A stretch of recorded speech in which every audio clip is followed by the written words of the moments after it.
Bueno, buenas noches en primer lugar y bueno, tengo que dar primero las gracias a Paco González por haberme invitado y le tengo que dar las gracias otra vez por esta entusiasta presentación que ha hecho de mí, aunque al hablar de esa dilatadísima experiencia me siento incluso viejo. Yo vengo a hablar hoy de algo que a lo mejor no es muy espectacular, de algo que no suena mucho, pero que en realidad creo que puede servir a la audiencia para hacerse una idea un poquito más ajustada de lo que es el fenómeno gráfico prehistórico paleolítico o pleistocénico. El título de la conferencia que vemos aquí es el arte rupestre paleolítico del interior de Iberia. Bueno, luego intentaré describir un poco qué entendemos por Iberia, porque el interior de la península ibérica obedece a muchas denominaciones, algunas son de orden geográfico, otras son de orden geológico, otras son de orden sociopolítico y entonces nos hacemos un pequeño lío. Y lo termino diciendo, un cambio de paradigma. ¿Por qué un cambio de paradigma? Cuando Paco me llamó para participar en estas jornadas, yo le dije que de qué quería que hablase, porque evidentemente mirando un poco los programas de otras ediciones y mirando incluso el programa de este año, vi que se hablaba bastante de arte paleolítico. El arte paleolítico es uno de los leitmotiv que atrae más al gran público hacia la prehistoria, y vi además que, bueno, conocía a gente que había hablado aquí, Marcos García Díez, que habló el año pasado, etcétera, y me di cuenta de que, en realidad, y suponiendo por otra parte que el público es relativamente fiel a este tipo de conferencias, la gente que iba a tener como audiencia pues conocía en cierto modo lo que es el arte paleolítico, por lo menos le suena. Y que no me parecía entonces lógico volver a incidir sobre lo mismo, sobre los mismos quizá lugares comunes de descripción que se hacen para la alta divulgación de este fenómeno, y que a lo mejor era más conducente intentar explicar una realidad que por otra parte es más cercana al público de Zamora, que es la realidad del interior peninsular, porque Zamora, mientras no se demuestre lo contrario, forma parte del interior de la península ibérica, forma parte de unos territorios históricos ligados al Reino de León. Y de lo que voy a hablar hoy tiene mucha ligazón con ese Reino de León desde el punto de vista geográfico y geopolítico, porque ese cambio de paradigma del que hablo tiene que ver con la interpretación profunda que se hace de estas grafías paleolíticas, y la nueva vía que se está dando tiene muchísimo que ver con descubrimientos muy espectaculares que se han realizado en Portugal y el este y el oeste español en los últimos 30 años, que tienen que ver con el arte rupestre paleolítico al aire libre. Pero todo ello habría que contextualizarlo, Y entonces lo que voy a intentar en un tiempo que espero que sea moderado, que no canse a la audiencia, es explicar un poco que el interior peninsular es un lugar muy rico en representaciones rupestres paleolíticas, y que eso rompe un poco con la idea que tiene mucha gente de que esto en realidad es una cuestión que nos habla de Francia y del norte de la península ibérica, de la cornisa cantábrica y nada más, y se acabó. No, esto no es así. Antes de nada, evidentemente, voy a intentar centrar un poco el fenómeno. Aunque yo soy consciente de que les han hablado ampliamente sobre arte paleolítico, pues bueno, yo también voy a recordar un poco qué entendemos por arte paleolítico, qué cronología tiene, dónde lo enmarcamos. Y para empezar voy a romper un par de tópicos. A lo que nosotros llamamos arte paleolítico le tendríamos que llamar en todo caso arte pleistocénico o arte del Pleistoceno superior. ¿Por qué? Porque tenemos una cierta tendencia a ser muy reduccionistas y en el caso de los europeos a ser eurocentristas y a pensar que lo que existe en nuestro solar patrio, en este caso comunitario, es lo único que existe en el mundo. Bueno, ahora vamos a ver que no. En realidad el arte paleolítico, lo que entendemos por arte paleolítico del occidente europeo, es una manifestación que hoy sabemos que es privativa de Europa occidental, pero que está emparentada con un fenómeno de creación de simbología gráfica que está extendido en unas cronologías muy amplias por todo el viejo mundo, desde Gibraltar hasta Australia, pasando por África y por muchos otros lugares. Lo que ocurre es que lo nuestro se conoce mejor porque los equipos de investigación e incluso la propia disciplina periodística nació en Europa occidental. Y como poseemos, por suerte, un acervo gráfico absolutamente espectacular que todos ustedes conocen o a todos ustedes les suena, desde Altamira a Lascaux, pasando por las grandes colecciones de arte mueble que también seguramente han visto en estas jornadas, pues ha habido muchos grupos de investigación y una tradición investigadora que se ha dedicado a ello desde hace aproximadamente 120 años. Eso lo que nos ha hecho es tomar un poquito la parte por el todo y pensar que el arte paleolítico nació en Europa, es privativo de Europa y que fuera de ahí no hay nada. No, pues en realidad el arte paleolítico, las grafías paleolíticas tienen una cronología dilatadísima, las podemos enmarcar entre hace aproximadamente 100.000 años y 9.000 años antes de Cristo, y cuando digo 100.000 años lo digo porque los primeros elementos gráficos que conocemos están datados en Sudáfrica hace aproximadamente 110.000 años, en cuevas frente al Océano Índico, como la cueva de Blombos, o en otras como frente al Océano Atlántico, como la Vido Dieplok, etc. No tiene al cuento hablar de muchos nombres porque tampoco es muy interesante. Es decir, que estas grafías que vamos a conocer del interior peninsular forman parte de un grupo mucho más grande, mucho más amplio, que acompaña el devenir humano en los últimos 100.000 años. Y que acompaña el devenir humano no solo de nuestra especie, sino de dos especies, de la especie neandertal y de la especie de los humanos anatómicamente modernos que somos nosotros, que somos en realidad unos emigrantes venidos de África por caminos procelosos que no conocemos bien y que empezamos a conocer bien a partir de estudios genéticos desde hace tan solo hace 15 o 20 años. Bueno, este es un periodo que se caracteriza por una profunda crisis climática, es la última edad del hielo euroasiática. Yo he puesto aquí una diapositiva que utilizo en mis clases, pero que en realidad simplemente sirve para que entienda la audiencia que hoy en día tenemos un conocimiento muy bueno del paleoclima de estos 100.000 años. Esto que vemos aquí, estas fluctuaciones, corresponden a la valoración de la temperatura del mar a través de unos estudios muy complejos que se hacen en los fondos marinos o en los glaciares continentales y que nos dan una idea en los últimos 100.000 años de esas profundas alteraciones. Perdonad porque se ha vuelto loco mi dedo y me he ido para adelante. No soy muy hábil, uno no lo puede tener todo, tengo mucha edad pero no tengo mucha habilidad. Bien, esto que veis aquí son fluctuaciones climáticas, esto es más calor y esto es más frío. Bueno, pues si os dais cuenta prácticamente toda la curva está un poco virada hacia la izquierda, lo cual quiere decir que estamos en un periodo de grandes fríos. Por eso he puesto una especie de diaporama detrás de todos estos textos en los que vemos renos, mamuts, bueyes admircleros, caballos de estepa, etcétera, que en realidad eran la fauna característica en esta época en las latitudes en las que nos movemos, incluso en estas, es decir, en las llanuras que podemos tener en la actual Zamora, lo que tendríamos serían ecosistemas muy parecidos a estos, muy poco arbolados, con unos animales que son los animales típicos del arte paleolítico. Bueno, en este momento pues, se va a producir eso que llamamos arte paleolítico. ¿Y qué entendemos por arte paleolítico? Pues básicamente el universo gráfico de los últimos cazadores-recolectores.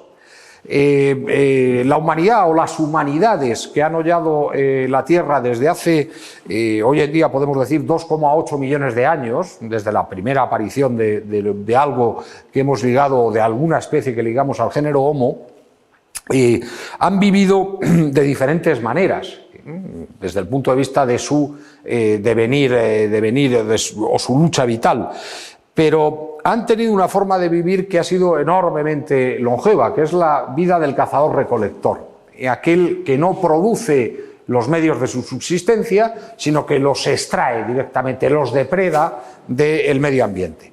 Bueno, en realidad los últimos cazadores-recolectores que hollaron la Tierra son los miembros de nuestra especie, que vinieron de África, o los últimos neandertales europeos. Y estos son los señores protagonistas de toda esta historia del arte rupestre, que en realidad lo que nos muestra es un universo gráfico y simbólico, una cosmovisión particular de cazadores-recolectores. Y eso es lo que explica, en cierto modo, el propio mensaje y la forma del mensaje que vamos a ver aquí.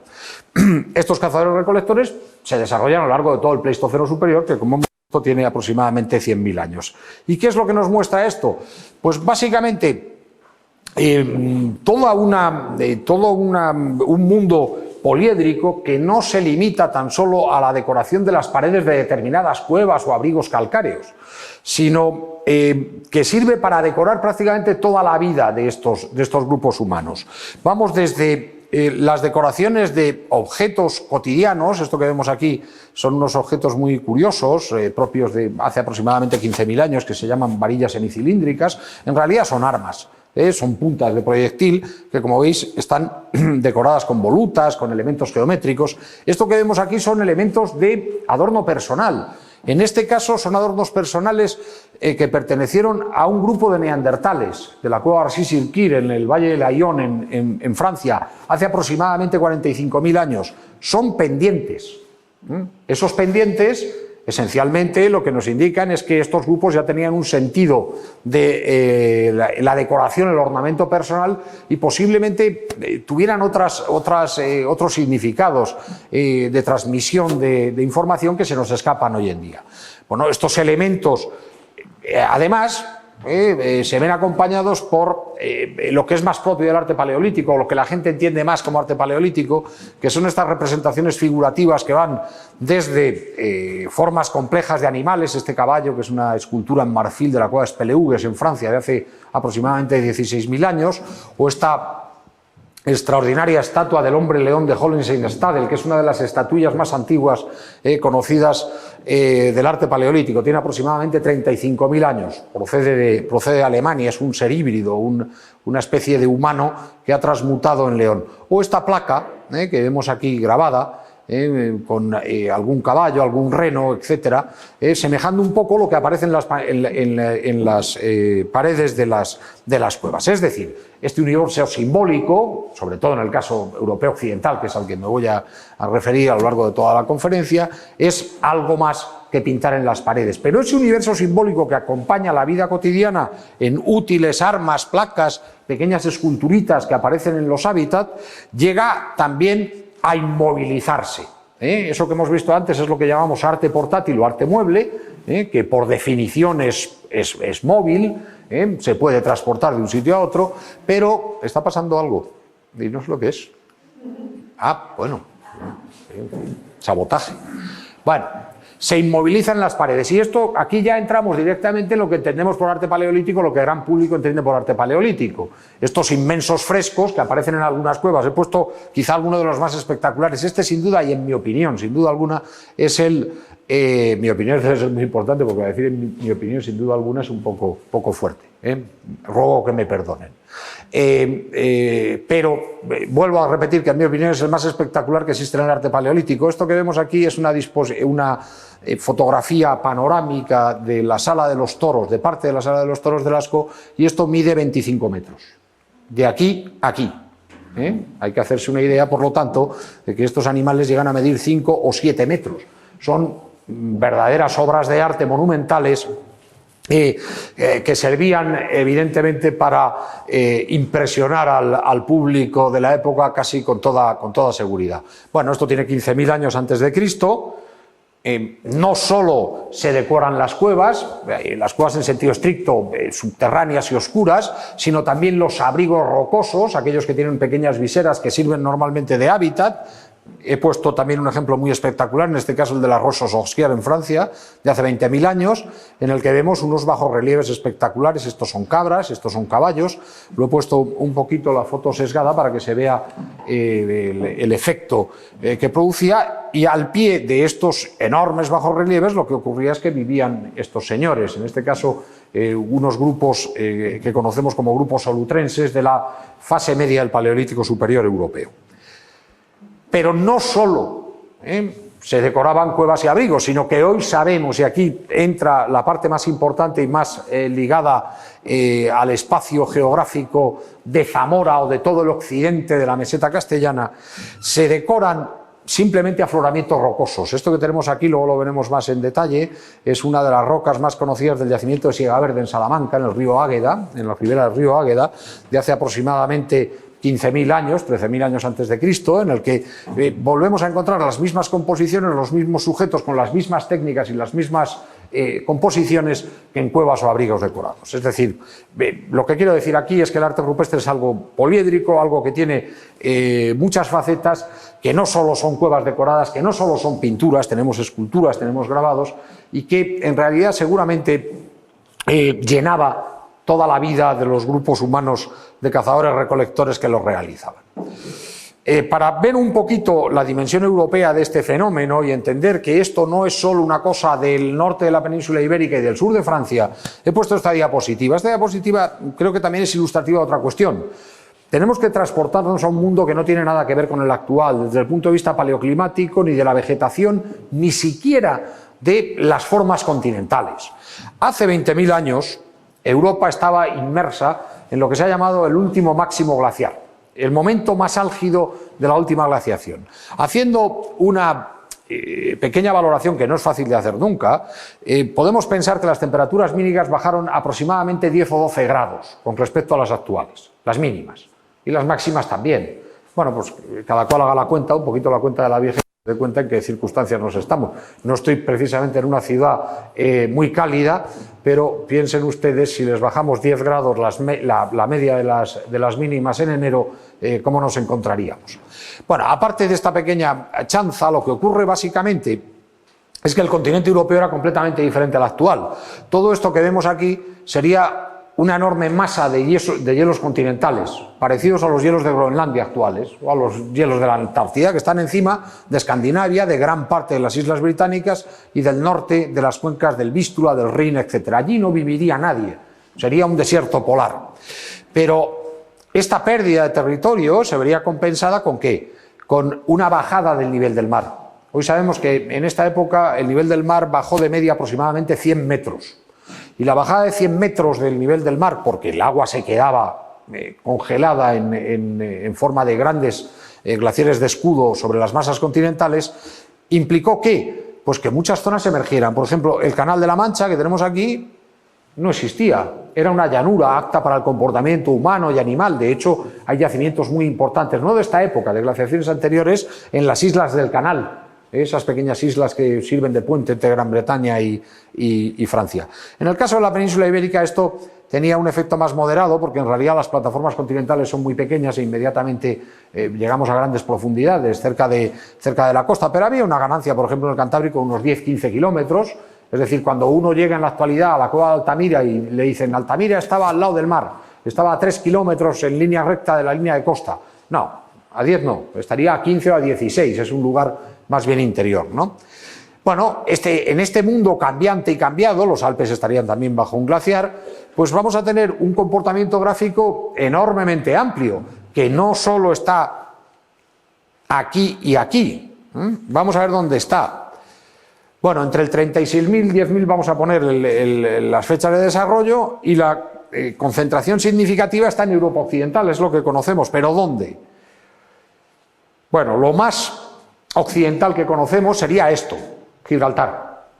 Esto que estamos viendo aquí, no sé si lo ve todo el mundo, es un caballo grabado. ¿Lo ve todo el mundo? Podéis hablar, se ve. Es mejor que habléis, además. Bueno, esto es un caballo grabado de estilo paleolítico, y por lo tanto a mí me hace gracia cuando se dice estilo paleolítico, cuando se sale de las áreas germinales del arte paleolítico de toda la vida, le dicen es de estilo paleolítico. Claro, efectivamente es de estilo paleolítico porque es de cronología paleolítica. Es un caballo grabado seguramente hace aproximadamente 25.000 años en la cueva del Moro Vencejo, en Tarifa. Esto es una vista desde la cueva. Lo que estamos viendo aquí es la playa de Bolonia, en el extremo sur de la península europea, no de la península ibérica, y si hubiera buen tiempo se vería el Jebel Musa, se ve África literalmente, es decir, ahí termina el arte paleolítico europeo, prácticamente en África directamente. Y ese arte paleolítico además llega hasta ¿dónde? Me he puesto un poco conservador aquí, lo he puesto en los Urales, aquí directamente. Esto es un panel de la cueva Kapova en los Urales, en la que, esto creo que lo ve todo el mundo, aquí tenemos un rinoceronte lanudo, un caballo, un mamut pintados en rojo. Hoy en día tenemos cronología absoluta de estas figuras, no de estas directamente, pero sí de otras, y la cueva Kapova se realizó hace aproximadamente 18.000 años. Es arte paleolítico.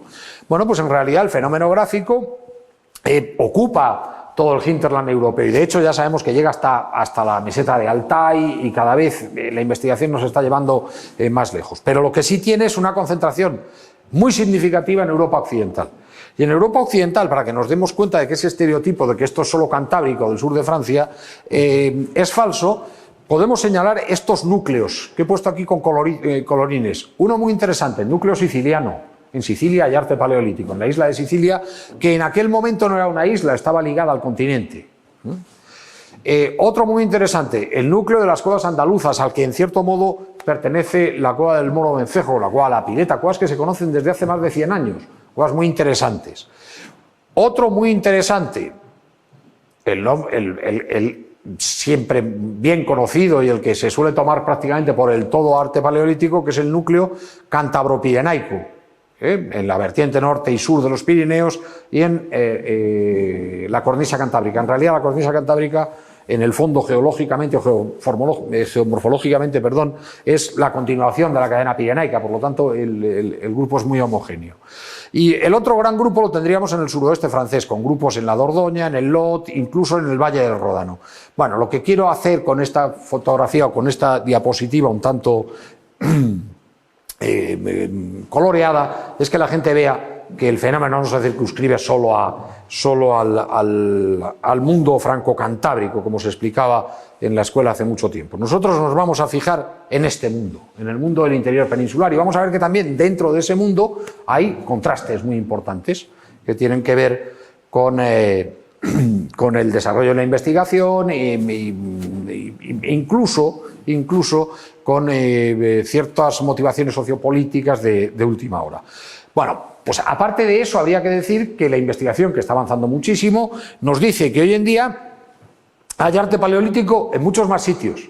Hay arte de cronología paleolítica en Indonesia, la hay en África, lo conocemos muy bien en la cuenca del Nilo, la hay en Australia, lo conocemos bien en algunos grandes abrigos que han sido tradicionalmente utilizados como centros ceremoniales por los aborígenes australianos. Ya tenemos cronologías de algunas pinturas, por lo tanto, en realidad vamos a quedarnos con que lo que vamos a ver hoy es simplemente una parte muy pequeña de una modesta zona del occidente del Viejo Mundo que hemos tomado como la forma típica de manifestación gráfica del Paleolítico, cuando en realidad no es más que pues, una vertiente o una versión local de ese comportamiento expandido por todo el mundo.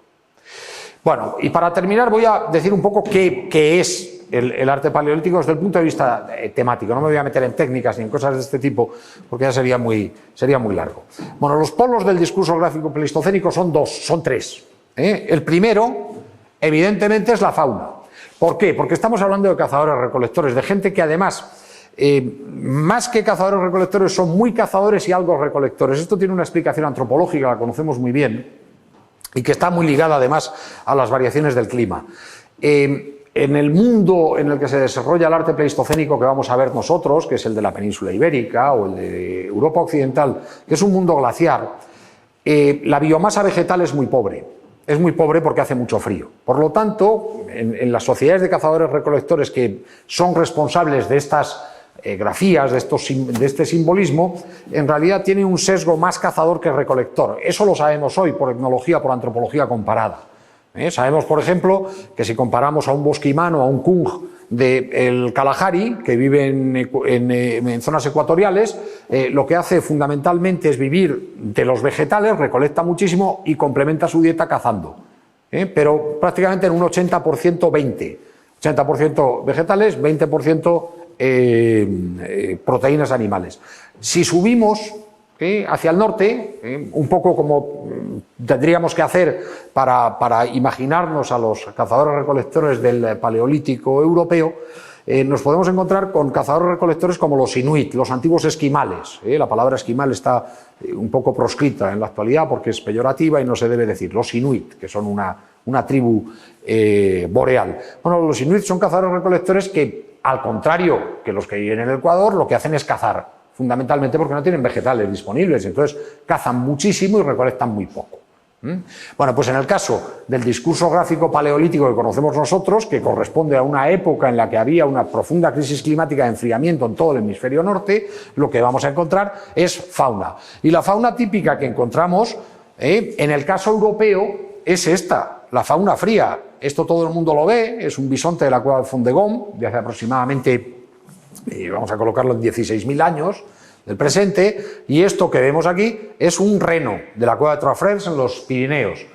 Pongo un reno para que la gente entienda que una fauna que no es extinta, que no es una fauna cuaternaria, es una fauna que todavía existe, pero que existe ¿dónde? Existe en latitudes boreales, es fauna casi ártica, vivía Ahora lo vamos a ver dónde. Vivía prácticamente a la altura del paralelo de Madrid, para que nos demos cuenta del profundo cambio climático que vivieron estos grupos humanos.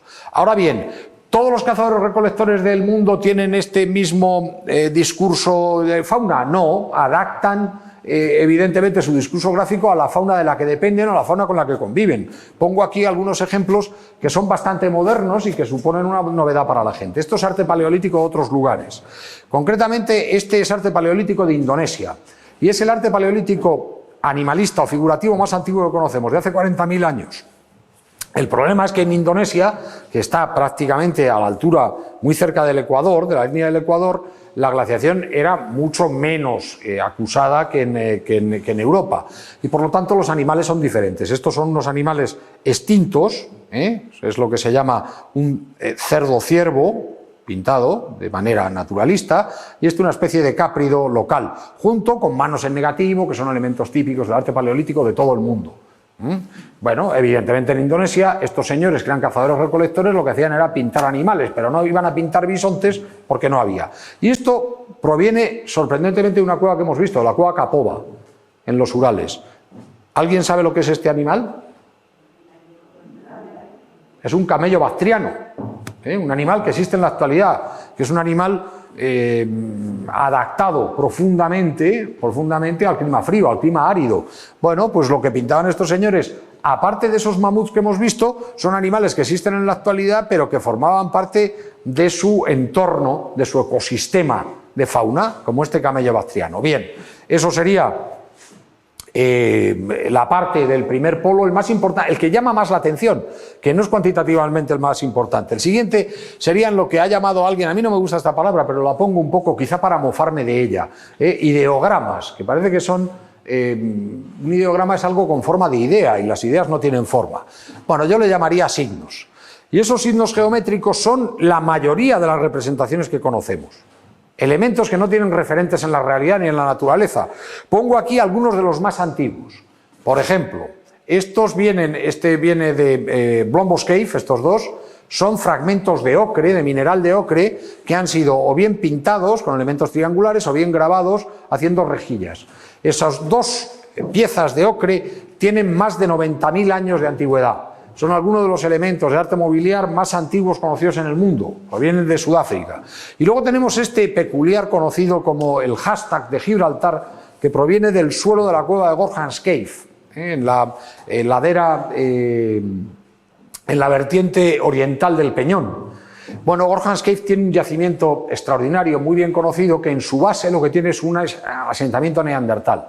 Teóricamente el asentamiento neandertal más reciente que se conoce en el mundo, porque tiene dataciones de hasta hace 28.000 años, cuando teóricamente se deberían haber extinguido los neandertales. Bueno, este hashtag se encuentra en el suelo cubierto por todo el yacimiento neandertal.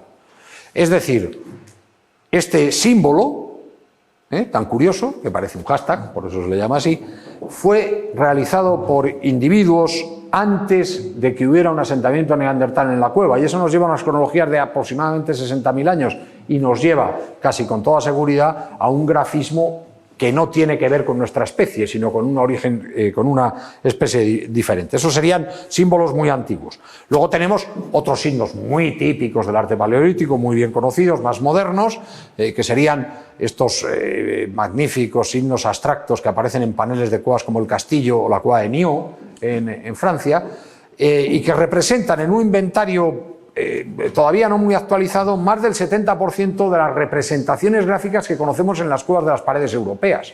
Por lo tanto, cuando uno le dice en el arte paleolítico son bisontes pintados en las paredes, sí, en parte, y en una parte, por otra parte, minoritaria. La última parte o polo del discurso es la figura humana.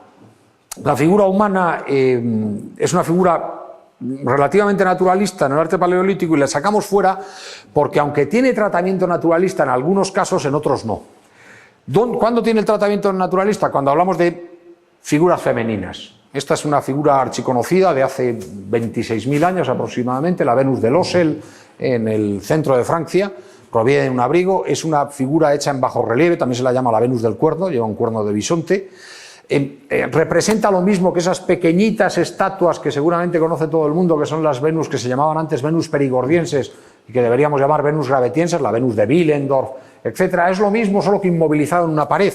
Aunque vemos aquí un bloque, en realidad este bloque fue extraído en el proceso de excavación, en unas excavaciones de hace mucho tiempo en las que el control patrimonial era discutible. No solo estaba grabada, sino que aquí podemos ver restos de pintura, seguramente en su día estaba pintada. Bueno, eso sería el tratamiento naturalista a la figura humana, pero hay un tratamiento menos naturalista, más, si queremos, más fantástico, que incorpora a veces rasgos de animalidad, y es lo que normalmente atañe a los llamados antropomorfos, que luego vamos a ver porque son un rasgo diferencial de las grafías del interior peninsular, la abundancia de seres o de representaciones de este tipo. Este es un antropomorfo francés también, bueno, francés no es, evidentemente, no tiene carnet de identidad francés, pero bueno, está en Francia, perdón, vamos a ver, de la cueva de Saint-Cirque. Es masculino, tiene el sexo marcado, tiene una cola que no se ve muy bien en esta fotografía y muchas veces incorporan caracteres humanos y caracteres de animal. Pueden ser por elementos ceremoniales como máscaras, disfraces, etcétera, o pueden ser simplemente lo que se llaman teriántropos, que son mezcla de animales y humanos. Y por último tendríamos una forma no de representación, sino de utilización de lo humano para plasmación gráfica, que son las manos, en negativo o en positivo. No son representaciones por una cuestión que debe entender la gente. Una representación implica que alguien ve algo, un modelo, o imagina algo, lo filtra en el cerebro y lo plasma en un soporte, ya sea portátil o mueble. Aquí en realidad ese filtro cerebral, esa estilización cerebral, ese proceso no existe. En realidad lo único que hago es poner una mano, una especie de plantilla, y soplar o pintar encima de ella. Por lo tanto, el campo de las representaciones, otra cosa es que esto tenga un sentido o no lo tenga. Bueno, son elementos humanos. Bueno, esos son los famosos tres polos. Creo que todo el mundo, si alguien tiene una duda, a mí me gusta hacer las charlas un poquito dinámicas sobre lo que hemos visto, pues que la plantee ahora, porque lo que vamos a ver es un poco cómo se plasma esto en el interior peninsular. Lo voy a hacer a través de dos ejemplos fundamentales, el arte al aire libre y una gran cueva, que es la Cueva de los Casares en la provincia de Guadalajara, en la que estamos trabajando en la actualidad, con lo cual presento cosas que son novedades. ¿No hay ninguna duda? ¿Sí? ¿No? ¿Ninguna? Proseguimos entonces. Bueno, vamos a ver, el título de la conferencia hablaba de Iberia Interior. Iberia Interior en realidad es todo aquello que no es periférico, pero claro, lógicamente eso definirlo es muy difícil. Coincide vagamente con los límites de lo que se llama meseta castellana. Claro, la meseta castellana, ¿qué es? Es un término que mezcla elementos geomorfológicos, geográficos e históricos, y entonces eso es complejo, muy digerible. Vamos a hablar, por lo tanto, de un espacio muy amplio, del que vamos a dejar fuera, en zonas interiores, la cuenca del Ebro, que está caracterizado por una elevada altitud media, que en el caso de la meseta norte, donde estamos ahora, tiene aproximadamente unos 900 metros de altitud media, y en la meseta sur llegaríamos a los 700 metros, y que además tiene una configuración litológica curiosa. Y en principio muy poco favorable para que se desarrollara aquí un núcleo importante de arte paleolítico, tal como lo entendíamos hasta hace 30 años. ¿Por qué? Porque la litología de la meseta, al ser básicamente sedimentaria, tiene muy pocas rocas de tipo calcáreo. Solo las tienen las cordilleras interiores, caliza. Todos sabemos que las grandes cuevas decoradas paleolíticas normalmente se hacen en un sustrato de roca calcárea. La roca calcárea es soluble al agua y produce grandes oquedades a lo largo del tiempo, que han sido utilizadas de manera recurrente por los prehistóricos para su habitación o para, en un momento ya final de la prehistoria paleolítica, la plasmación gráfica, el llamado arte paleolítico. Claro, lógicamente, si hay pocos continentes de tipo calcáreo, teniendo en cuenta que hasta hace 30 años el arte paleolítico se entendía como algo exclusivo del medio calcáreo y de las cuevas, pues lógicamente la meseta castellana o el interior de la península ibérica sería una especie de elemento marginal en el que habría muy pocas cosas. De hecho, lo que había era simplemente dos cuevas conocidas, la cueva de la Hoz y los Casares, en esta especie de coyuntura entre el sistema central y el sistema ibérico, lo que se llama la rama castellana del sistema ibérico, y la zona más occidental del sistema central. Allí, en el Cars del sistema ibérico, porque eso es más ibérico que otra cosa, se desarrollaban dos pequeñas cuevas donde había sorprendentemente una especie de unicum mesetario que mostraba la existencia seguramente marginal de unos pobladores paleolíticos que seguramente vendrían de otras zonas, de Levante o del Cantábrico, y que habrían pasado allí un tiempo decorando la cueva.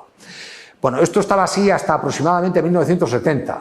¿Qué es lo que ocurre? Por eso decía que en el interior peninsular hay que hablar un poco de la política y del desarrollo de la investigación para entender un poco lo que ha pasado.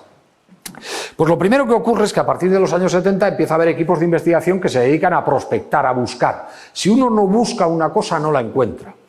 Claro, me pueden decir, hombre, pero Altamira no existe en el interior peninsular. Claro, Altamira no hace falta buscarla. Cualquiera que vaya de aquí, vaya a una cueva y encuentre Altamira, la encuentra ipso facto.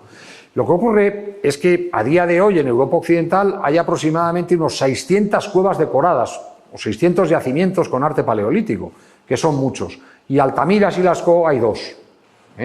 Los grandes gigantes de los que hablaba el abate Breil son 10 o 12. Lo demás son cuevas pequeñitas que tienen representaciones a veces muy difíciles de ver, a veces bastante deterioradas, y por lo tanto hay que buscarlas con un ojo entrenado y con una cierta preparación.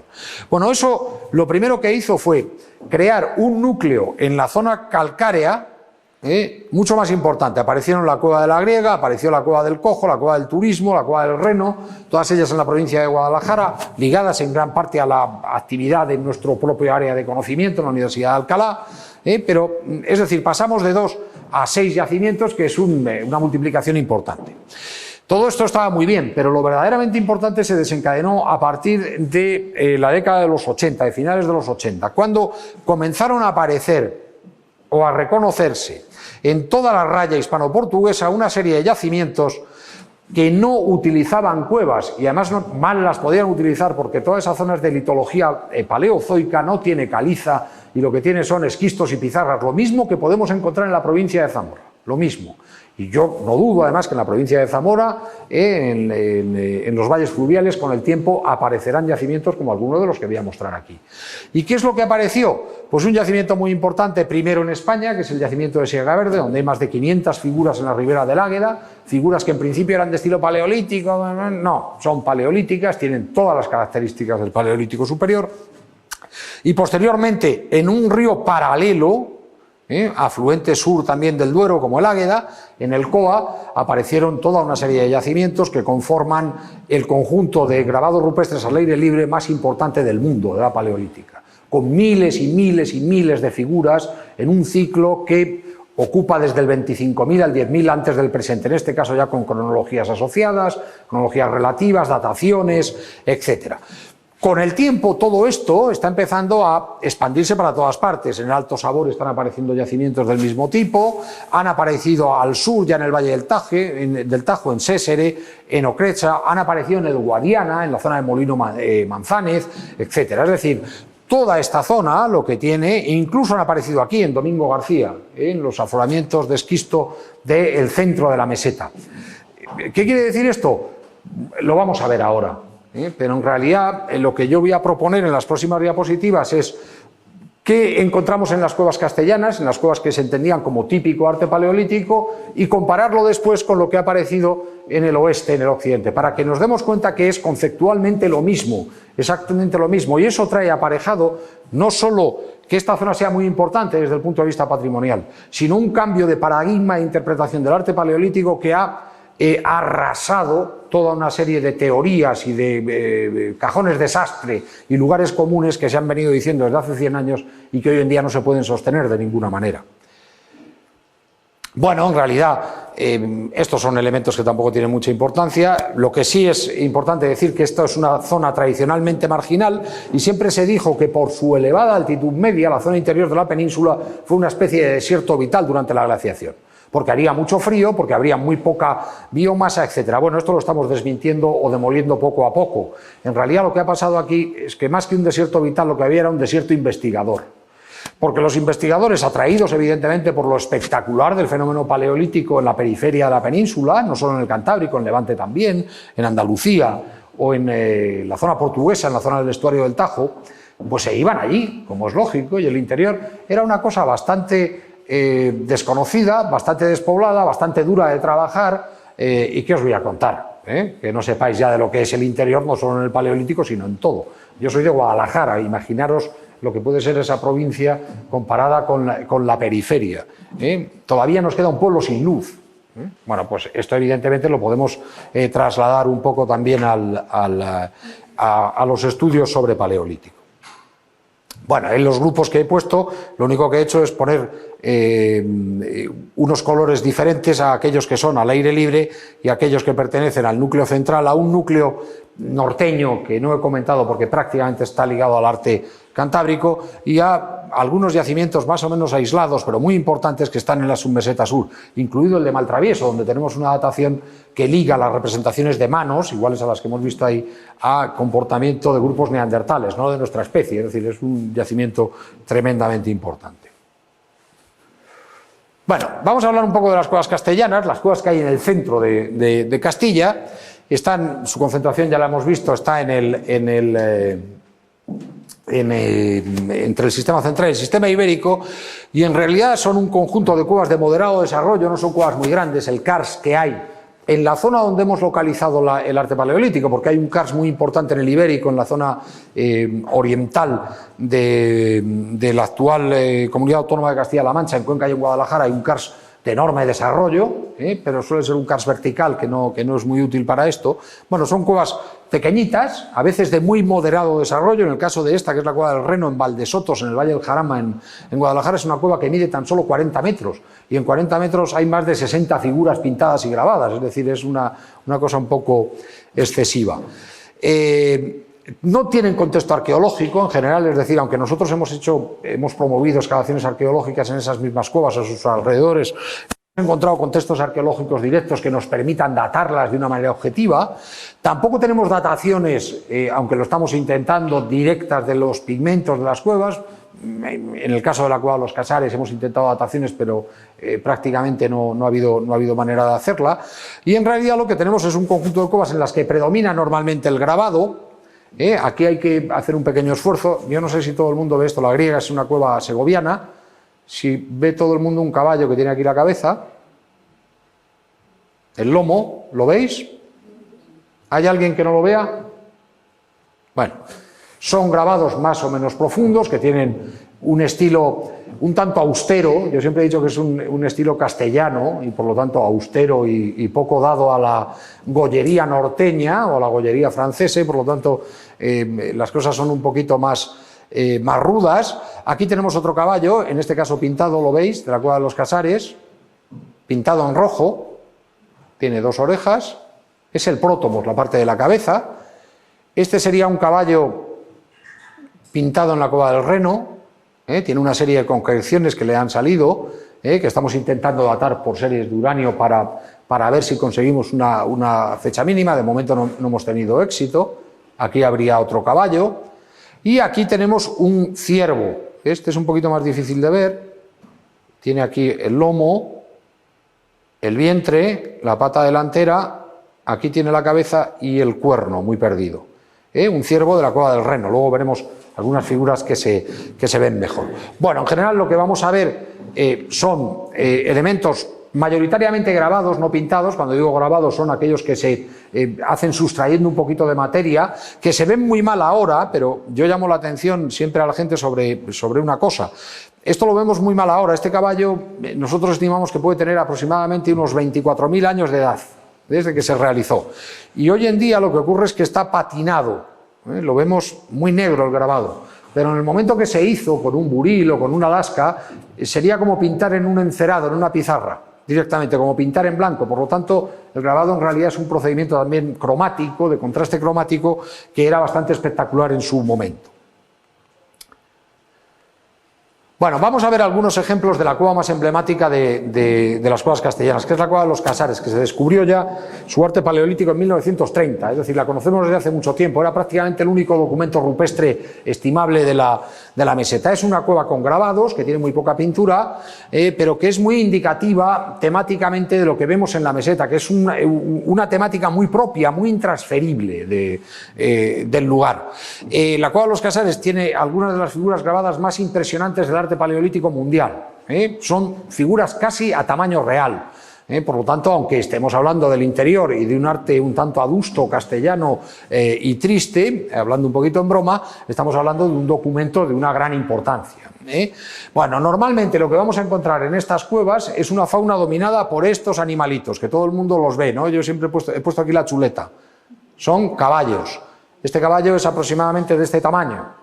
Es una figura muy grande, grabada, con otras muchas más. En estos momentos la cueva de los Casares la estamos estudiando, un grupo codirigido por mí y por otro, por Manuel Alcaraz.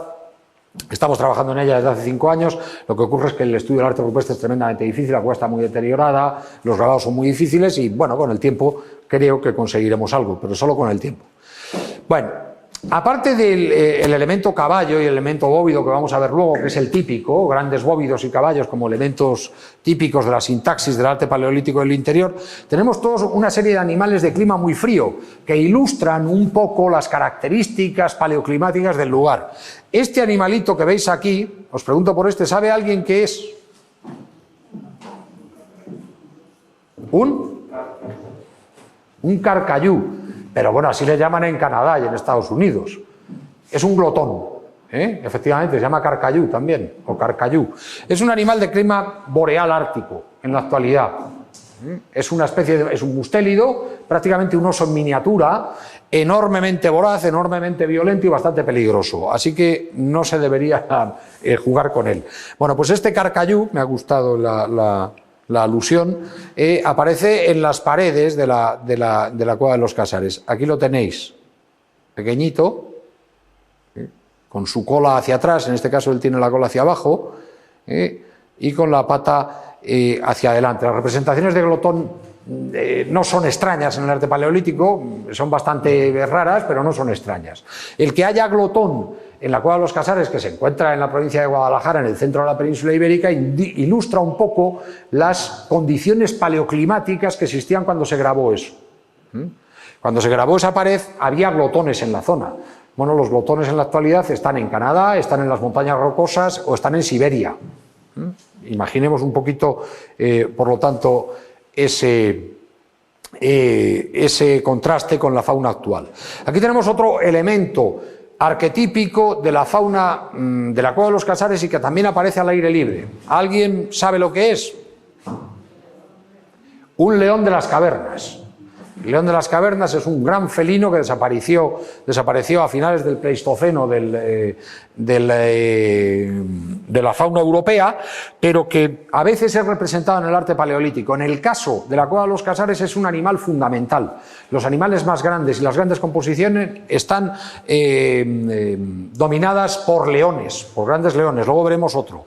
¿Eso qué nos quiere decir? Pues que por mucho que nosotros busquemos en cualquier sitio del arte paleolítico occidental una cosa similar, solo la podemos encontrar en el Valle del Ródano, en la Gros Chauvet. Desde luego, ni en el Cantábrico, ni en Dordoña.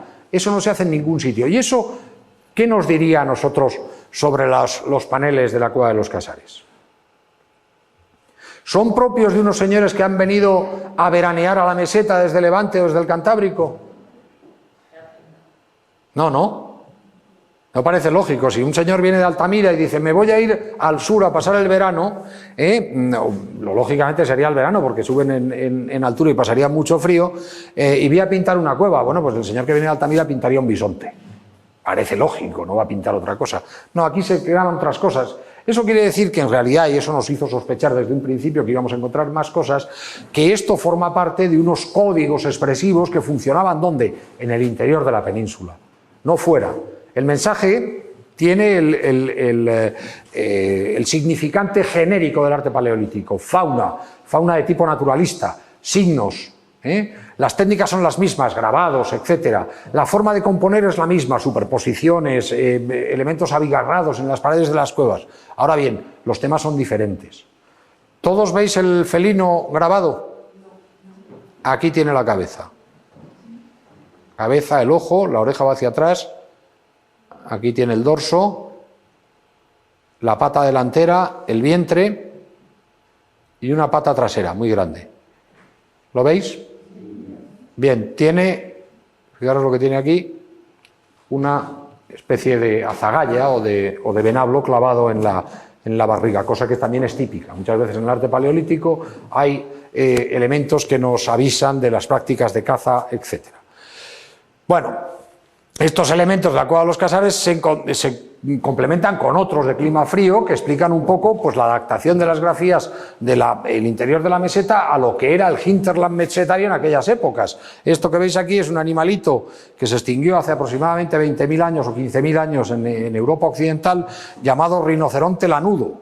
Y aquí tenéis un pequeño rinoceronte lanudo de la cueva de los Casares. Es una fauna relativamente extraña en la iconografía paleolítica de la península, no es extraña en Francia, donde hay muchos rinocerontes lanudos, pero aquí, curiosamente, luego veremos uno muy erosionado también al aire libre, parece un elemento más endémico del centro de la península que de la periferia, y puede tener una lógica, y es que el centro de la meseta es un medio estepario, es un medio en el que seguramente se desarrollaban tipos de fauna diferentes a los del norte. Y por último, el último individuo que os presento aquí es este. Todo el mundo sabe lo que es esto, ¿no? Es un reno, o caribú. Antes, como me habéis dicho carcayú, pues caribú. En el caso americano, caribú. Bueno, pues aquí lo que tenemos es una representación con sus cuernos delanteros y traseros, con su típica cruz, ¿la veis? De un reno en la cueva de los Casares. Hay otros renos todavía mejor, más claros en la cueva del Reno, que de ahí tiene el nombre, y lo que ilustra es la presencia más meridional del reno en forma gráfica, en el caso de Europa occidental. ¿Por qué digo en forma gráfica? Aquí hay un debate muy grande. Hay mucha gente que desde el punto de vista paleontológico dice que el reno no pasó de la cordillera cantábrica y que es posible que nadie niega que estos sean renos, todo el mundo dice que son renos, pero para buscar la explicación un poquito ad hoc nos cuentan que en realidad esto lo habría hecho gente que habían visto renos, pero que los renos no vivían allí. A mí me parece una explicación completamente alambicada y absurda. Y lo que me parece es que junto a rinocerontes lanudos, glotones, etcétera, grandes leones de las cavernas, que son animales de clima frío, las faunas del interior peninsular, de estas tundras, semitundras que se desarrollarían en altura en las mesetas, proporcionarían a estos señores los símbolos, los significantes para su discurso gráfico. Bueno, aquí tenemos, para que veáis un poquito cómo se compone el arte paleolítico de la cueva de los Casares, pues se compone como en cualquier lugar. Seguramente habéis visto más ejemplos. Esto que estáis viendo aquí es un panel del seno C en el que veis muchas rayas. Evidentemente es tremendamente difícil discernir nada. Entonces lo que he hecho es un pequeño calco desde el fondo hacia el exterior. En el fondo lo que encontramos son caballos. Los veis aquí en blanco, y una cabra. Si voy para atrás, a lo mejor los veis mejor ahora. ¿Los veis? En la fotografía se ve mucho mejor, normalmente en los cañones pierde mucha. Bueno, ahí tenemos caballos. Por encima de los caballos, lo que se han grabado son bóvidos, uros, toros salvajes. ¿Veis aquí uno? Los he puesto en amarillo. Aquí otro. Y por encima de todo ello, lo que tenemos es una figura de caballo, ¿la veis aquí? ¿Y esta qué os parece? Es un enorme león de las cavernas, enorme, con una pata enorme, ¿lo veis? La cabeza no la tiene muy bien detallada porque está casi destrozada por la frecuentación humana, que es frecuentación humana contemporánea, por otra parte, que tiene que ver con los aldeanos del lugar, cuando se rompió la valla, etc. Esta escala no está bien puesta, está mal puesta, el 1 metro es aproximadamente por aquí. Me di cuenta ayer, no sé por qué puse esta escala, esta figura prácticamente está a tamaño natural. Bueno, y por último aparece un elemento muy típico y muy arquetípico de toda la meseta, porque va a aparecer también al aire libre y va a aparecer en todos los lugares, que es Este señor de aquí, ¿lo ve todo el mundo? Es un antropomorfo. Los antropomorfos de la Cueva de los Casares son archifamosos y no me quería ir sin enseñaros uno un poquito más digno que este. Este es muy curioso, es muy gracioso, pero en realidad es una figurita muy pequeña. Aquí tenemos una figura también de tamaño natural con un enorme antropomorfo que mide aproximadamente 70 centímetros. Es de este tamaño. Tiene aquí la cara, aquí se va a ver ese carácter teriántropo que tienen las figuras de vez en cuando, el ojo, los brazos hacia adelante, seguimos hacia abajo y aquí tiene la pata. ¿Qué veis en la pata que llame la atención?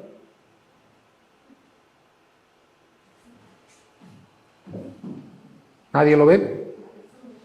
Parece es una pezuña de animal. Es decir, muchas veces las representaciones humanas o de antropomorfos en el Paleolítico Superior lo que hacen es mezclar un carácter humanoide que se desprende esencialmente de que son bípedos, que están puestos sobre dos patas directamente, a veces con los brazos hacia adelante, y a eso se le mezclan atributos animales. En este caso es clarísimo, se le ha puesto una pata de herbívoro, una pata de bóvido, casi con toda seguridad. ¿A qué se debe esto? Eso ya no me lo preguntéis porque entra dentro del campo de la interpretación y yo personalmente no lo sé. Podríamos discutir, pero no lo sé. Bueno, hemos visto un ejemplo, muy por encima evidentemente, del yacimiento de la cueva más importante de arte paleolítico. Me he ido de la grabación y me va a pegar luego el grabador. Del arte paleolítico en cueva del centro de la meseta, que es el que se conoce antes y el que sirvió para decir que sí, había algo, pero que era en realidad un poco marginal, y que en realidad la Cueva de los Casares y su vecina Cueva de la Hoz lo que eran unos elementos excepcionales, lo que se llama un unicum en prehistoria, pero que no explicaban ningún tipo de comportamiento gráfico, ni un comportamiento humano, porque se negaba el propio comportamiento humano en la meseta durante el Paleolítico Superior, durante estos tiempos. Ahora bien, ¿qué ocurre? Pues que a partir de 1980, primero aquí, en la localidad portuguesa de Freixo de Espada, sobre el pantano de Aldea Ávila, una roca de esquisto, tenía grabado este caballo que no tenía esta pátina blanca. En realidad lo que ocurría es que los aldeanos iban a verlo, lo llamaban o carneiro, el carnero, lo llevaban y lo que hacían era repasarlo, una especie de rito iniciático, hasta que un colega nuestro de la Universidad de Oporto, Víctor Oliveira Jorge, visitó el lugar y se dio cuenta que en realidad esto era un grabado prehistórico. Hay más grabados en el interior, era un grabado prehistórico de caballo que él llamó de estilo paleolítico. El único problema que tenía era que técnicamente, según los grandes intelectuales de la época, no tenía una factura paleolítica porque estaba hecho por percusión, estaba hecho mediante piqueteado de contorno y además estaba al aire libre absoluto, no estaba ni en un abrigo ni en una cueva, y eso era una marca, prácticamente un copyright de lo que llamamos artes prehistóricas post-paleolíticas. En el Paleolítico esto no existía, no tenía sentido y además no se podía conservar y bueno, y muchas más cosas. Y así hasta que 2 años después Esther Martín y Alfonso Moure descubrieron este caballo piqueteado en la localidad de Domingo García. Domingo García es una localidad segoviana, muy cercana a la tierra de Pinares, donde hay unos grandes afloramientos de esquisto, en los que hay un ciclo de arte prehistórico pospaleolítico muy importante, de lo que llamamos arte esquemático, que ocupa prácticamente casi 40 kilómetros de afloramientos, pero en uno de ellos apareció esto, y esto que vemos aquí, ¿lo ve todo el mundo? Estos puntitos es el piqueteado de contorno de un caballo que se volvió a llamar de estilo paleolítico porque el arte esquemático y las artes postglaciares no tienen esa forma de realizar los caballos ni los animales. Eso era de estilo paleolítico. Bueno, no sabíamos muy bien, por tanto, a qué respondía. Bien, lo que ocurre es que en los siguientes años empezaron a aparecer más cosas al aire libre, con lo cual el criterio de que las cosas que estaban completamente exentas en rocas en el campo no eran paleolíticas empezó a derrumbarse. Yo he puesto aquí 2 de los más importantes. Este del yacimiento de Piedras Blancas en Almería, a casi 2000 metros de altura, cerca del observatorio astronómico del mismo lugar. ¿Qué ve todo el mundo aquí? Un caballo. Veo que ya tenéis una cierta soltura porque habéis visto muchas imágenes de este tipo. Y un caballo, de nuevo, de estilo paleolítico. Aquí ya si lo ve alguien es para nota. es más difícil. Todos estos elementos se han hecho por percusión. Lo que ocurrió es que empezaron a aparecer cosas incluso fuera de la península ibérica al aire libre y que ya ni siquiera estaban hechas por percusión, sino estaban hechas por incisión, como normalmente se hacían los grabados en las cuevas. Esto que veis aquí es una cabeza de rebeco del yacimiento de Fornol-Sot. Os la voy a marcar. Aquí tenemos los cuernos, aquí tenemos la frente, el ojo con el lacrimal, ¿lo veis? Muy finamente grabado. Bueno, esta figura es así de pequeña, la cabeza es así, eso es una macrofotografía. Se entiende entonces que es difícil localizar estos elementos. Es decir, ¿qué ocurrió? Que el criterio técnico que decía que el piqueteado, bueno, se anulaba un poco porque empezaba a aparecer incisión. La multiplicación de hallazgos empezaba, hablando un poquito en argot y claro y pronto, a mosquear a la gente. Es decir, pero bueno, estilo paleolítico, cosa más rara, y además normalmente tiene una cierta tendencia a aparecer en el oeste de la meseta, que es donde no hay cuevas. Si no hay cuevas, pues estos señores tenían un comportamiento gráfico, tendrán que haberlo hecho en algún sitio, ¿no? Bueno, pues esto salta por los aires con los descubrimientos de los yacimientos de siga verde, que debemos al director del Museo de Salamanca, Miguel Santonja, en el que trabajamos durante muchísimo tiempo, y yo tuve el honor y la pesadilla de hacer mi tesis doctoral sobre el yacimiento, que fue una cosa bastante dura en el tiempo, ¿no? Y sobre todo los yacimientos de Foscoa en Portugal, del río Coa, que desencadenaron además una enorme polémica internacional, porque iban a ser tapados por una presa, etcétera. Se intentó por todos los medios ocultar el descubrimiento, luego minusvalorarlo, incluso desde la UNESCO, una cosa absolutamente vergonzosa. Afortunadamente se paró y hoy en día son un parque arqueológico y un lugar patrimonio de la humanidad declarado por la UNESCO, igual que Siega Verde, y por lo tanto perfectamente protegidos. Bueno, estos son yacimientos que tienen grandes conjuntos rupestres, ¿asociados a qué? Normalmente lo que conocemos en el COA o en Siega Verde están asociados a los cursos fluviales. Las incisiones fluviales lo que hacen es sacar grandes afloramientos de esquisto o de pizarra del zócalo paleozoico, aquí no hay caliza, y esos afloramientos presentan caras, a veces caras planas, que son enormemente útiles para la plasmación gráfica. Se puede grabar en ellos. Incluso en Siega Verde no solo ya caras planas, sino que la erosión fluvial permite crear formas parecidas a las de las cuevas. No sé si sabéis lo que es una marmita de gigante, o alguien lo sabe. Una marmita de gigante es un accidente de morfología fluvial en la que en un fondo rocoso se encastra un canto de cuarcita, va creando una pequeña agujerito, no puede salir y al final crea una verdadera olla que normalmente luego se fractura, se rompe y lo que nos deja son formas cóncavas parecidas a las de los divertículos de las cuevas, etc. Bueno, pues eso en el yacimiento de Siega Verde aparecía profusamente ocupado por grabados exactamente igual que en las cuevas. Bueno, en el caso del COA, esto sería Siega Verde, todos estos afloramientos son los que tienen los grabados, desde aquí hasta aquí, que termina el yacimiento, hay aproximadamente 1 kilómetro y hay censados más de 500 figuras de animales grabados, es decir, es un yacimiento mayor desde el punto de vista cuantitativo y cualitativo. Esto es una vista del medio Coa, es un río mucho más encajado que el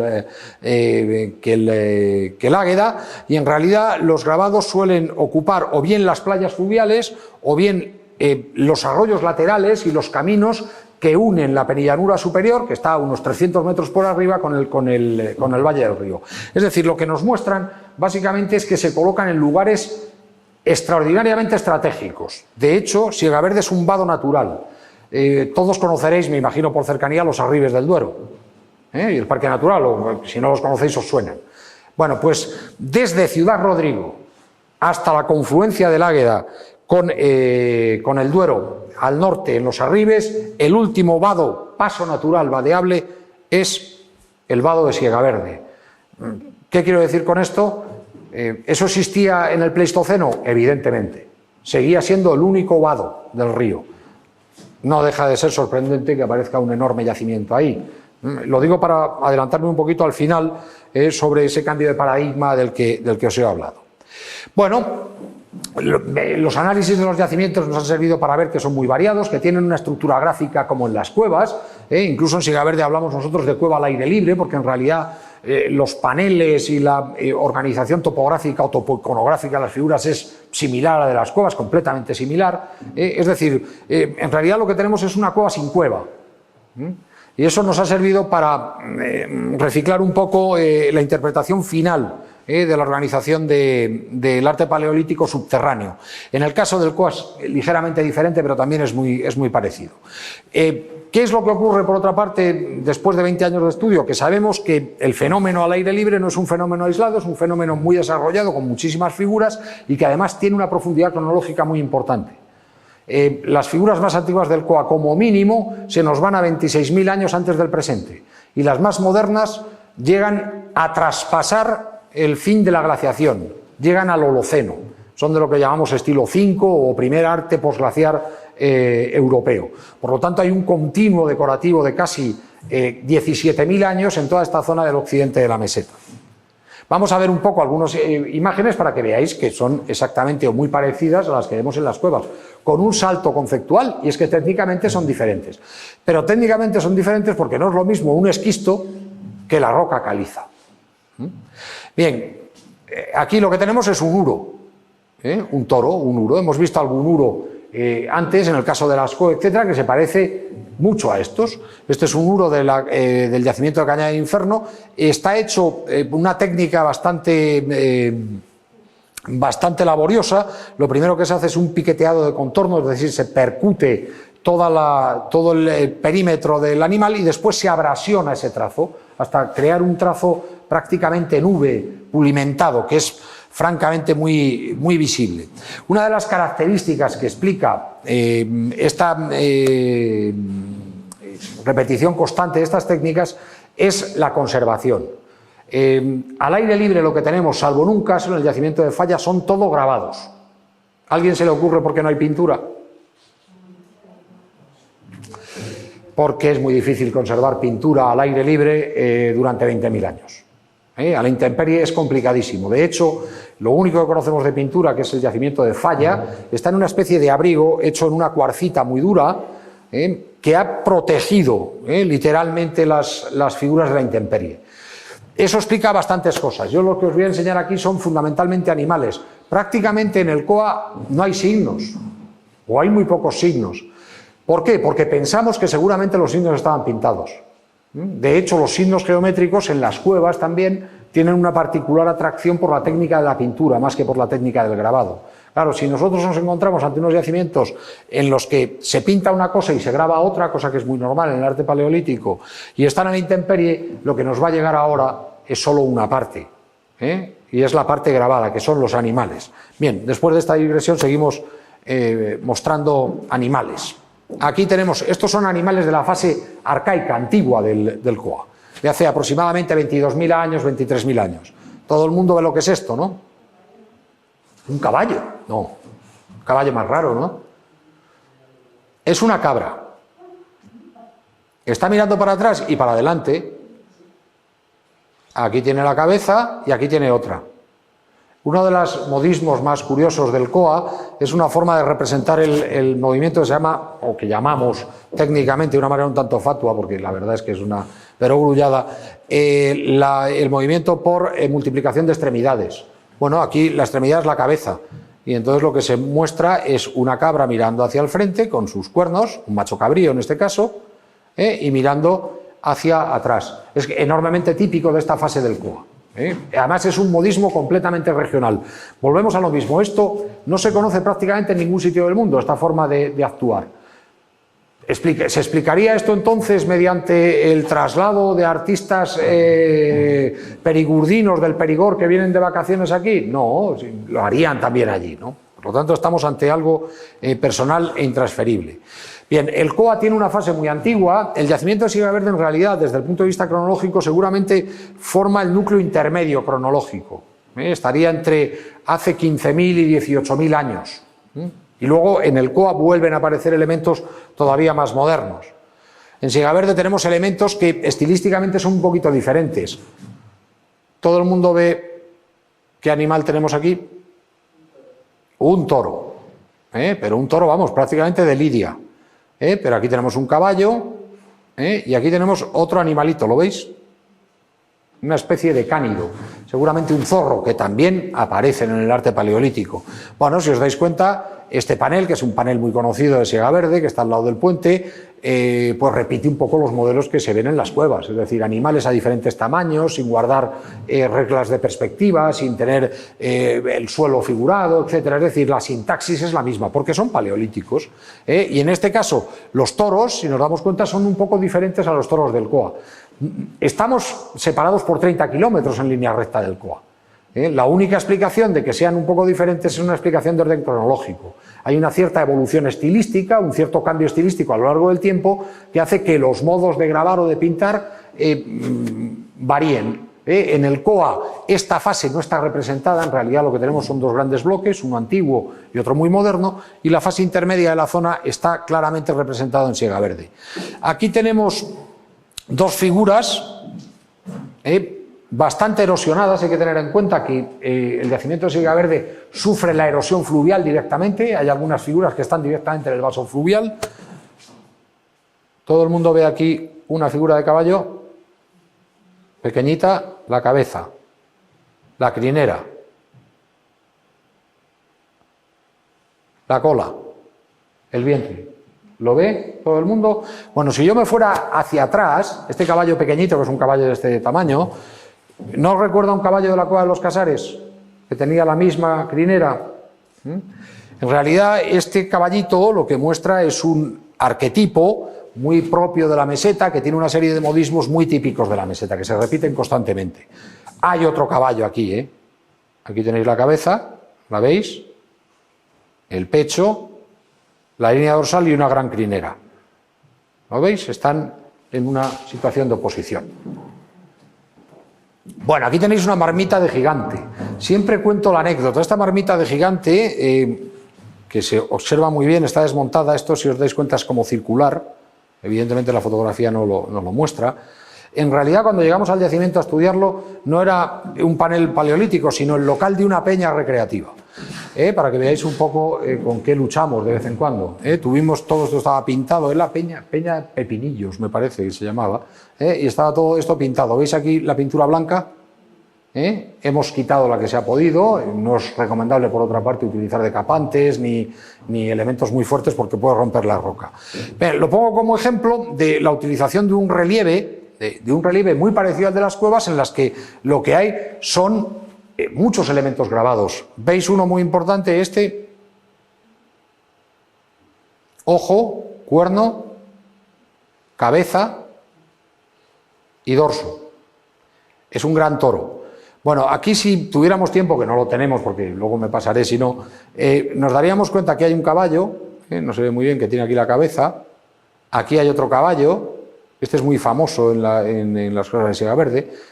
No se ve muy bien, pero bueno, lo he puesto para que vierais más el ambiente que las propias figuras. Veríamos incluso que aquí hay un modismo muy típico de siega verde, así como en el Coa hay figuras que tienen dos cabezas o tres cabezas para representar el movimiento. Aquí lo que ocurre es que se enlazan las figuras utilizando las partes de uno la siguiente. Si vemos este toro, tiene un cuerno, ¿no? Bueno, pues este cuerno se compone con esta línea, ¿lo veis? Y compone la cabeza de otro toro, que a su vez tiene un cuerno muy grande por aquí. Bueno, si le diéramos la vuelta, ese cuerno forma parte el dorso de un caballo. Es una especie de procedimiento de encadenamiento de figuras muy típico también de la zona y que nos vuelve a hablar de modismos regionales que no tienen nada que ver con otras zonas. Es decir, de la traducción de la forma típica de hacer arte paleolítico por parte de unas poblaciones estables mesetarias que tenían su forma de trabajar. Aquí tenemos otro elemento típico de siega verde, que son estas escenas, quizá del final, de la parte más cronológicamente más moderna, en las que se ven dos caballos, los veis corriendo. Evidentemente la técnica del piqueteado, de la percusión, lo que hace es disminuir ciertas capacidades expresivas. Es mucho más fácil conseguir un resultado extraordinariamente espectacular y muy bonito pintando que grabando con un escoplo y un martillo, ¿me entendéis? Por eso las figuras un poco de Sigaverde a veces son extrañas, son un poco bizarras, un poco raras, tienen que ver con la técnica de realización. Y aquí tenemos, estos dos caballos están corriendo y aquí lo que tenemos es un animalito, muy esquematizado, muy alargado, que tiene esta cola que termina en una bola. ¿Qué puede ser ese animal? Con una cola que termina en una bola. Un felino.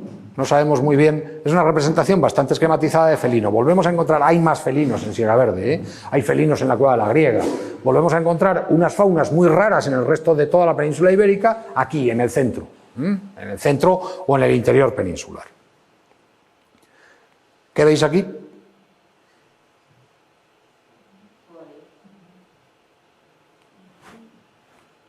Está todo piqueteado, ¿lo veis? Y tiene una pata. ¿Me voy a la cueva de los Casares? Tenéis un posible rinoceronte lanudo, posible, ¿Y aquí?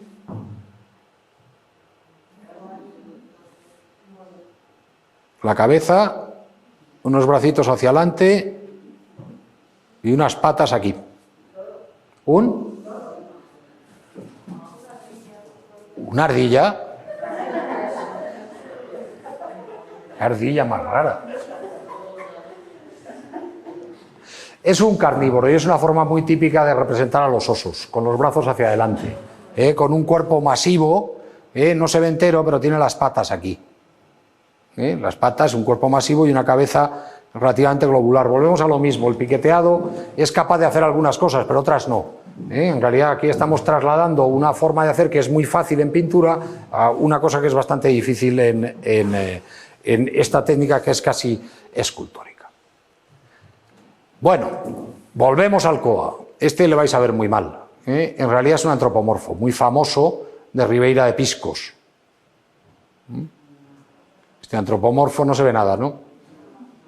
Es que es muy finito y no hay manera, eso hay que verlo directamente en el ordenador. Bueno, pues me creéis, directamente aquí tiene la cabeza, la nariz, por aquí tiene el pecho, algunas líneas y veréis.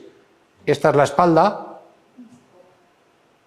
Aquí tiene la pata, tiene un sexo enorme y la parte delantera no lo vemos muy bien. Lo pongo como ejemplo de esa variedad de antropomorfos que nos da constantemente, o de formas humanoides, que nos da constantemente el arte mesetario. Y para terminar, una figura de cérvido de Sigaverde, que se ve bastante bien con los cuernos aquí, un cuerpo masivo, que podría representar un reno, pero tampoco es seguro. Tampoco es seguro. Las representaciones cuaternarias de fauna fría de Sigaverde son hipotéticas, se puede plantear que existen o que no existen, pero en realidad la propia técnica hace que no tengamos grandes seguridades. Cuando aparecen en otras zonas de la meseta con incisión que permite un dibujo mucho más preciso o con pintura, evidentemente sí existen. Bueno, hemos visto un poco por encima el arte al aire libre y el arte en cueva mesetaria. Y hemos visto que tiene dos polos, tiene un polo típico, clásico, el normal, el de los grafismos ocultos en las profundidades mistéricas de las cuevas, de la tierra, de la caverna madre, etc. Todo esto que nos cuentan en las conferencias, en los documentales, en todo ello, normalmente con músicas esotéricas de flauta y quena. Todo es terriblemente misterioso y terriblemente da mucho miedo, ¿no? Bueno, eso está muy bien. Bueno, hasta hace aproximadamente 30 años el arte paleolítico pues se explicaba siempre así, se explicaba de una manera misteriosa. Y es más, se hacía una oposición muy importante. El arte rupestre formaba parte de la ritualidad, de la religión paleolítica en sentido estricto y estaba fuera de los lugares de habitación. No tenía nada que ver, lo cotidiano y lo religioso estaban segregados completamente en el mundo paleolítico. Y esto evidentemente tenía una apoyatura muy importante cuando uno llegaba. Esto que vemos aquí es la sala San Martín de la cueva de Istúriz, un centro extraordinario con arte paleolítico, con hábitat paleolítico del sur de Francia. Cuando uno llega a estas profundidades misteriosas, pues dice, pues debe ser verdad, porque viven aquí y resulta que el panel decorado está a 300 metros, etc. Bueno, esto no es verdad, para que se den cuenta todo el mundo de que no es verdad. Les diré que, por ejemplo, el gran techo de los polícromos de Altamira, ¿hay alguien que lo haya visto de verdad? No la neocueva. Sí. Hay gente que lo ha visto, ¿no? Bueno, Ya sola. ¿Pero cómo sola? Sola con 3. ¿Sin guía ni nada? ¿Entraste directamente? ¡Oh, qué barbaridad! Por los conservadores. Vale, vale. Bien, pero una vez que has entrado en la cueva, tú te das cuenta que tienes que ir por una especie de pasillo, dejas atrás lo que llaman la cocina y entras a una sala oscura, donde estaba el chamán haciendo ritos más o menos eróticos. Eso no lo sabemos nunca, ¿no? Y está mirando al techo y con la quena puesta, ¿no? Bien, pues cuando uno coge los planos de Altamira y hace una especie de retrocesión hasta el descubrimiento, se da cuenta de lo siguiente: todos esos pasillos que tú transitaste son de origen humano, antrópico moderno. En realidad son vigas, elementos para estabilizar el techo, etc.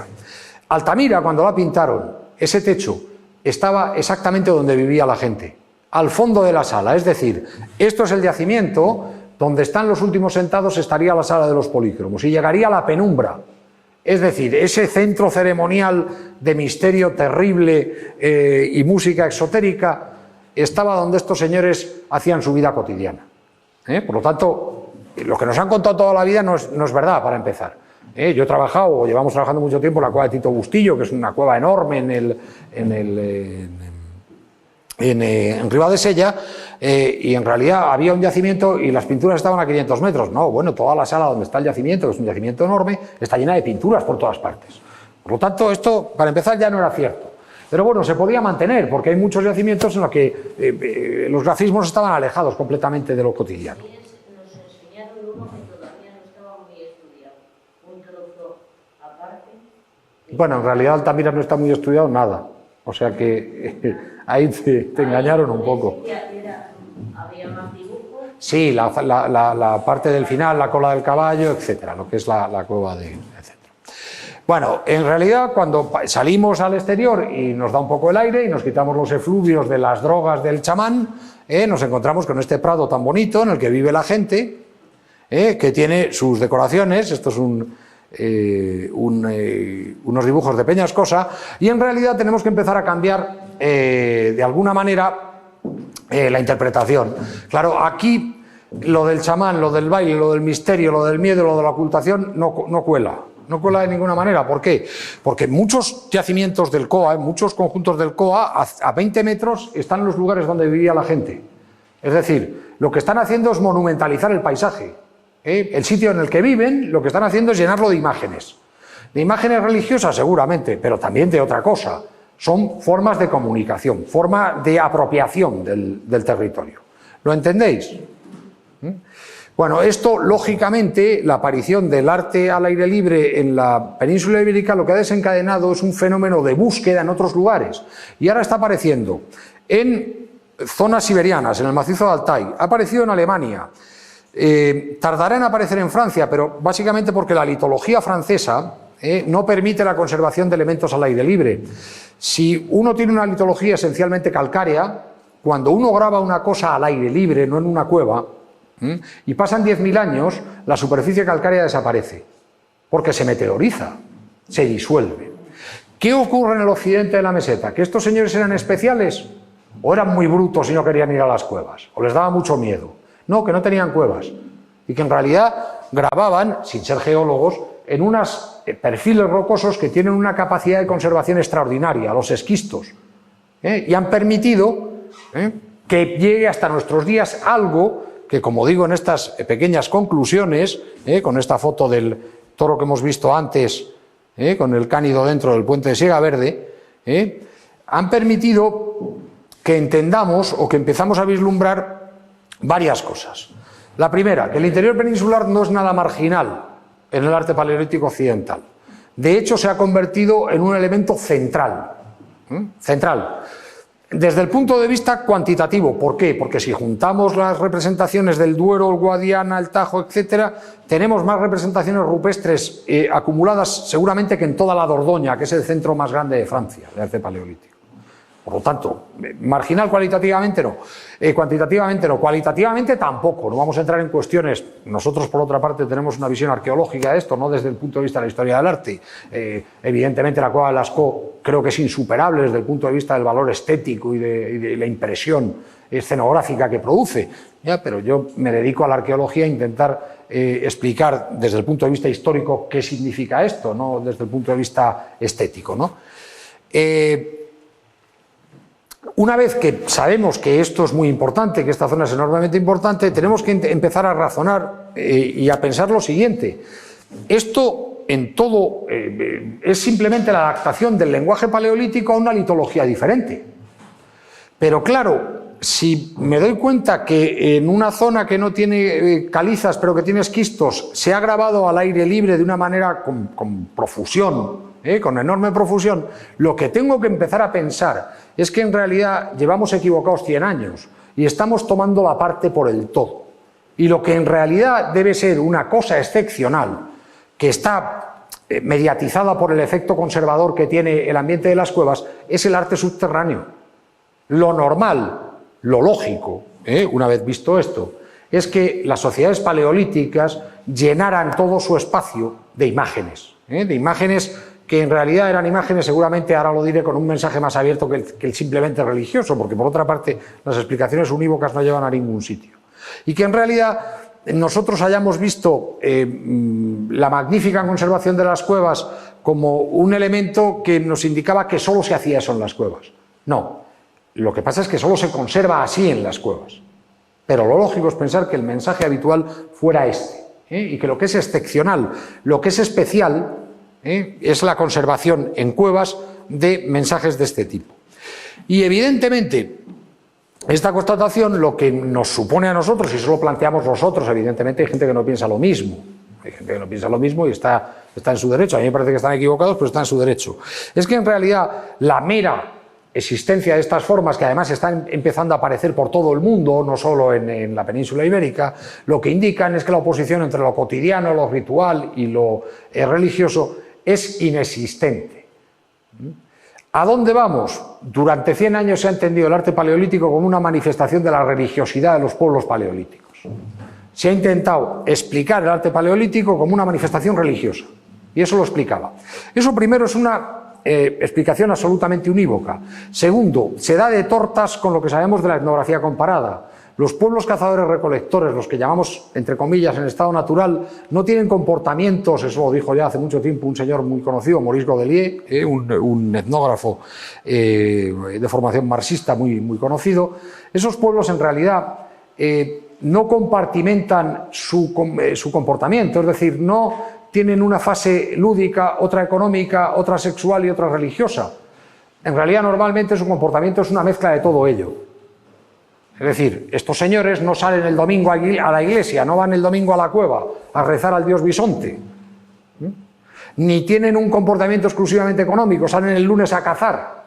Todo está mezclado, todo está imbricado en su comportamiento. Por lo tanto, si todo está imbricado en lo que conocemos de los pueblos en estado natural actuales o subactuales, malamente, ninguno de sus comportamientos va a obedecer a una sola de esas condiciones compartimentadas que entendemos los occidentales hoy en día. ¿Qué quiere decir con esto? Pues que básicamente la mera aparición de estos grabados, estos modestos, ya no tan modestos, grabados al aire libre del occidente peninsular han servido para cambiar en mucha gente, en la gran mayoría de los investigadores en el arte paleolítico, el sentido y la interpretación. Empezar a pensar que estamos más ante un lenguaje codificado que no entendemos que ante una forma simplemente ritual de expresar la religiosidad de estas gentes. Y yo no tengo nada más que decir. Ahora contestaré a todas las preguntas que se me hagan. Un aplauso.